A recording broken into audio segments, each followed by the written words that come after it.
এখন বাজে রাত 1:23 আর আমার কাছে হচ্ছে 1 প্লেট তেহারি। কারণ এটা নিয়ে আমি ঘুরতেছি। এই যে আমার আম্মা জান, তিনি মাঝরাতে আবদার করছে, তার তেহারি খেতে ইচ্ছে করছে। হ্যাঁ বাবা। আম্মা জান, আপনার এরকম অদ্ভুত অদ্ভুত সব আবদার কেন বলেন তো?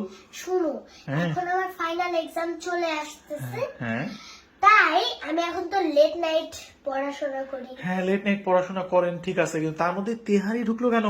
আরে ঘটনাটা তো শুনো। হ্যাঁ বলো।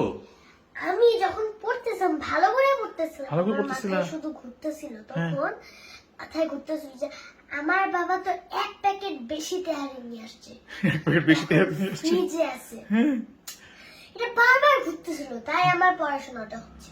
ও, ঘটনা হচ্ছে আজকে বাসায় তেহারি নিয়ে আসছিলাম, তো 1 প্যাকেট তেহারি বেশি ছিল, তো সেটা আমি ফ্রিজে রেখে দিছি। তো এখন সে আমাকে এই রাত 12:30 1টার সময়, তার কিন্তু অলরেডি ঘুম পায়ে গেছে, সেই তখন থেকে শুরু করছে, বাবা 1 প্যাকেট তেহারি মনে হয় আছে, এটা একটু গরম টরম করা যাবে? তাই আমি বললাম কালকে খেও।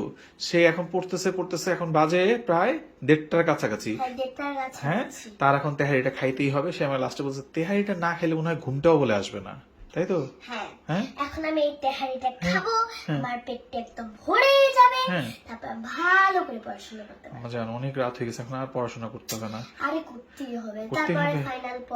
ফাইনালের পরে তার দিন ঘুমাবো সারা। আর পরে ঘুমাইতে পারবেন? আচ্ছা ঠিক আছে, চলেন তাহলে আপনি এখন ডাইনিং রুমে চলেন।